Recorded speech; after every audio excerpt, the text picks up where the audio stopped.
Howdy, folks. Mac here. Welcome to Mac Reads a Book. In this video series, I'm going to be posting a new video every week, reading one or more chapters out of my new book, All the Answers. It's available now.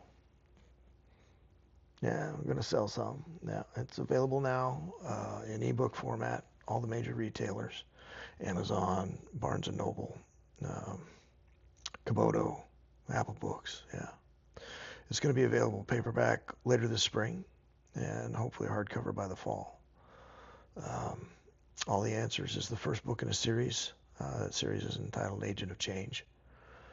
And it's a 5-book series for now. There's room for growth there, depending on how things go. Book 2 is fully written. It's in editing. It should be released late spring, early summer. And book 3 is well underway. I mean, I've got 10 chapters on paper and it's fully outlined, so it should go pretty quick once the first 2 get done editing. So I do a live series on TikTok every Sunday at 11 a.m. Pacific, and I read chapters from All the Answers. But I've had some of my other fans and friends and family say they don't use TikTok, and asked if I could do something else. So I decided to throw up some of these YouTube videos at their request. So thank you for that. And I don't know why, because, with my voice like this, I can't do accents. I can't do different character voices. Not only that, but there's a lot of Gaelic in the book, and I can't pronounce most of the words. So as I read through here, my apologies to any of my Gaelic-speaking friends for murdering your language.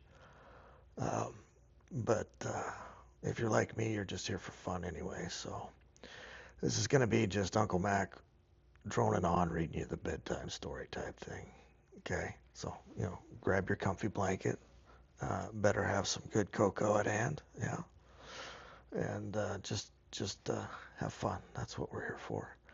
If you have questions or comments, please feel free to leave them down below in the comment section. Like and follow if you want to keep up with more chapters as we go along. So, and share if you wouldn't mind. Get the word out to other folks where to find me, and at least the book, because, folks, it's a fun book. And I'm not just saying that because I wrote it. I enjoy reading it too. I don't get tired of it. I've read it probably 100,000 times through editing and stuff, but every time I still enjoy it. So anyway, without any further ado, let's get started. So this is All the Answers, Chapter 1, The Plain Looking Fella. Alright. I remember thinking at the time that it was the Careys, the daughters of Nix, who'd conspired to set my feet upon that trail, but I couldn't have been more mistaken. The year was 1994, and I was very young to be out on my own, still wet behind the ears, as my dear old dad used to say. I was out of school by choice, not by right, and I'd made up my mind to walk south, almost 200 miles over mostly wild country to Interstate 80. Once there, I'd planned to hitch my way along the I-80 corridor until I was waist deep in the Pacific. Fuck foster homes. Fuck all that fake pity, too. My old man had raised me, well, he'd practically trained me to be independent and self-reliant. He taught me to take care of myself in any climate or environment, and he taught me how to put my common sense to work. My head was full of fantasies like freedom and making it on my own. What I was actually doing was running away from the pain and tragedy haunting my new life. But at least I'd been smart enough to know it at the time. I'd been trekking south across steep, mountainous, and wide-open country in the western Wyoming for close to 9 weeks now, and doing it well. Well, except for that whole thing with Bobby, the ever-present other voice in my brain said. Thank Harry's Dr. Pepper showed up when he did, I replied. Up until now, I'd avoided towns and people as much as possible, opting instead to cross the Absaroka and Wind River mountain ranges on foot. The solitude, exertion, and time to think had been exactly what I'd needed to assess my situation and make more solid plans. That time also allowed me to grieve and heal from my recent life-altering loss. It was staggering. After all this time, it still is. I was ruminating on all of this when I crested a small rise, and there it was, U.S. Interstate 80. With luck, I could hitch 80 all the way to San Francisco. Maybe by the time I got there, I'd look old enough to hire on with a ship at the port and see the whole damn world. Well, I was a little naive, maybe. But I guess at just barely 15 years old, we're all naive. I took quick, short, almost cross-legged steps down to the blacktop and made a beeline for the nearby underpass. Hurry, hurry, hurry, my other encouraged. You're not helping. Man, I gotta pee. I'd been hiking across low-rolling, open country for the last 2 liters, and things had become desperate. I'd been too exposed to risk letting it all hang out in the shallow hills that flowed like whitecaps down to the interstate. There was a rock abutment under the overpass that offered the perfect amount of privacy for just such a necessity. By the time I got behind it, I was dancing around like a 3-year-old doing the pee-pee dance, making it somewhat difficult to undo my fly. I made it, though, just in time. Phew, that's better. My business done, I kicked some dirt over the puddle I'd made and then quickly squirmed out from behind the rocky beam. Heading over to the highway, I posted up beside the westbound lane near exit 89, where the shoulder was widest. Dad was always telling me to stand up straight and square those shoulders, laddie, so that's what I did. I stuck my thumb out low and casual-like, put my kindest smile on, and stood there looking as friendly as I possibly could, with my fly still down, apparently. Several vehicles passed me by. The first was a semi, and the driver honked his air horn at me. One long honk and several short bursts at the end. He just kept on trucking, like his mudflaps said he would. Next was one of those foreign minivans that looked like the space shuttle. Honda, maybe? Toyota? I'm not sure exactly. The van had a woman behind the wheel who slowed for me, but something made her change her mind and she broke eye contact and sped away fast. Unaware of my fly situation, I thought, maybe it's my size. Did I mention that I was tall for my age?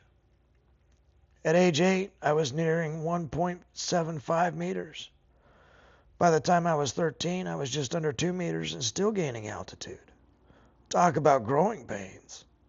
The winter between ages 10 and 11, when it was late at night and I lay awake in pain, I swear I could hear my bones growing. Anyway, I was forced to acknowledge the fact that my size just might be a detriment when it came to winning a ride, which is why I was surprised when it wasn't too much longer before a beige, late 70s Chevy Capri with Massachusetts license plates slowed up gently on the shoulder. It coasted lazily toward me. Behind the wheel was a man I instantly thought of as the plain-looking fella. I honestly can't remember that face in its entirety. Though perfectly proportioned, it was just so, well, plain. His were the most average features I'd ever seen all on one face, I swear. I have to focus my considerable memory on just one part of it to remember anything at all. His ears, unremarkable and barely noticeable under his long white hair, which was straight and well past his shoulders. His forehead?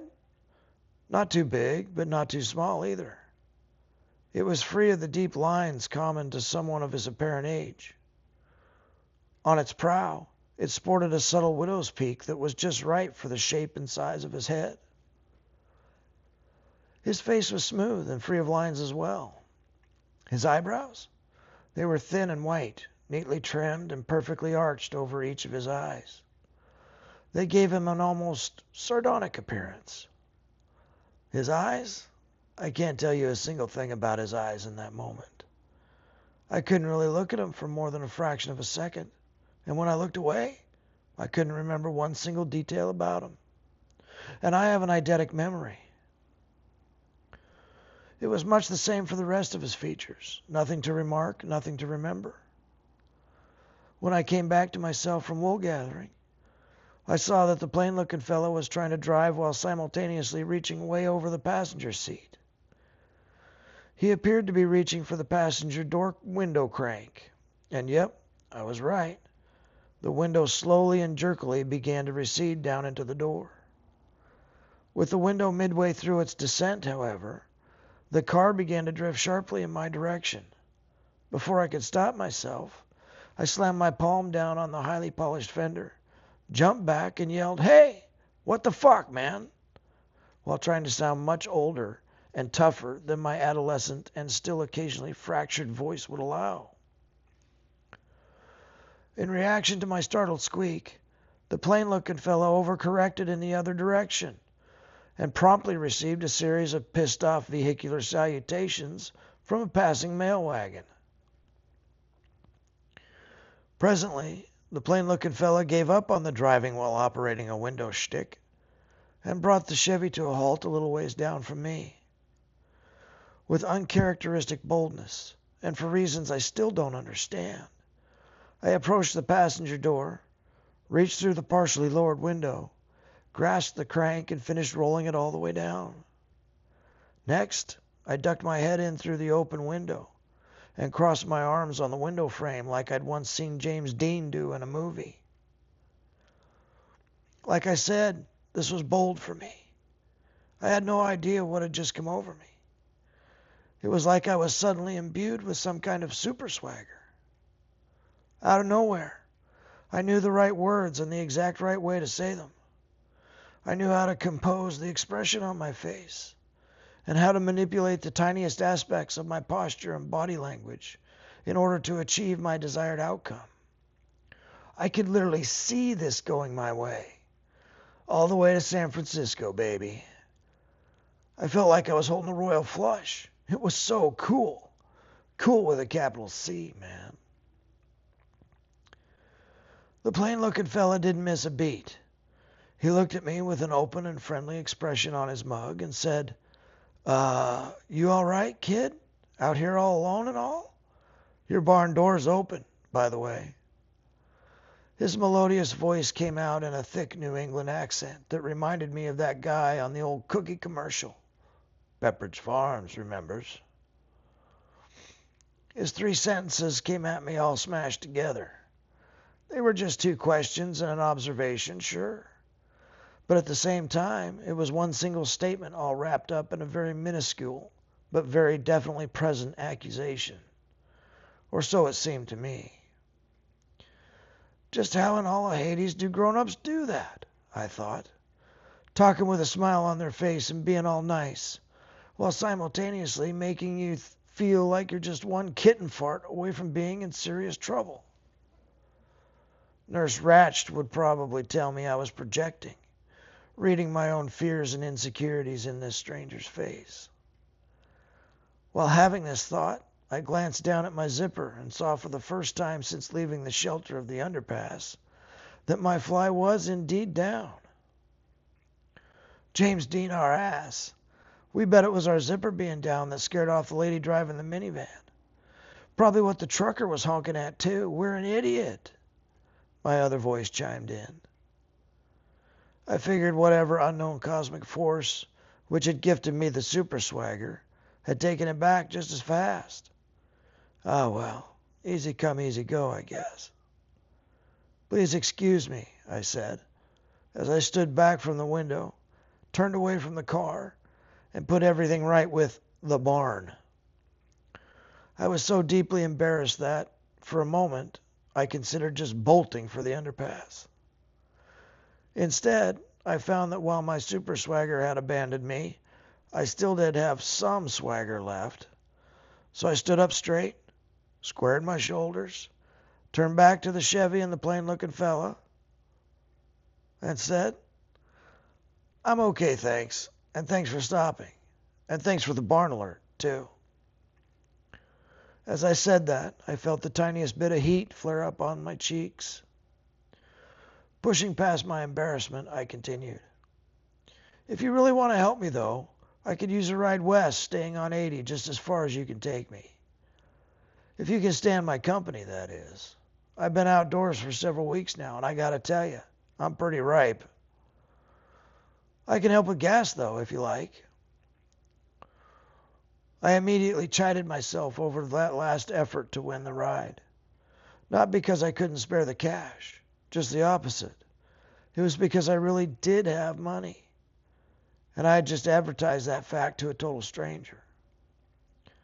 While not taller than me from the looks of him, he was certainly as strong or stronger than I was. Skinny though he was wiry and solid. He had muscle.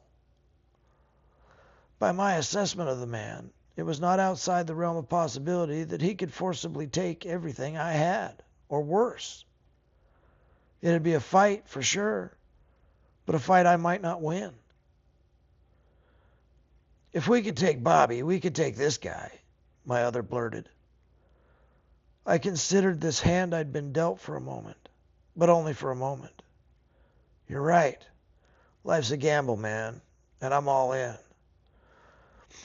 Later, I would wonder if the plain-looking fella had plucked that last thought right out of my head, only to have that possibility become a certainty just a little further on down the trail. Alrighty, folks. That's the end of Chapter 1, All the Answers by Mac McFarland. I hope you enjoyed it. I enjoyed reading it to you. Check in back here next week. We'll have a video with Chapter 2. Like I said, any questions or comments, feel free to leave them below. And they don't all have to be positive. Just be nice. All right. Have a great day, folks.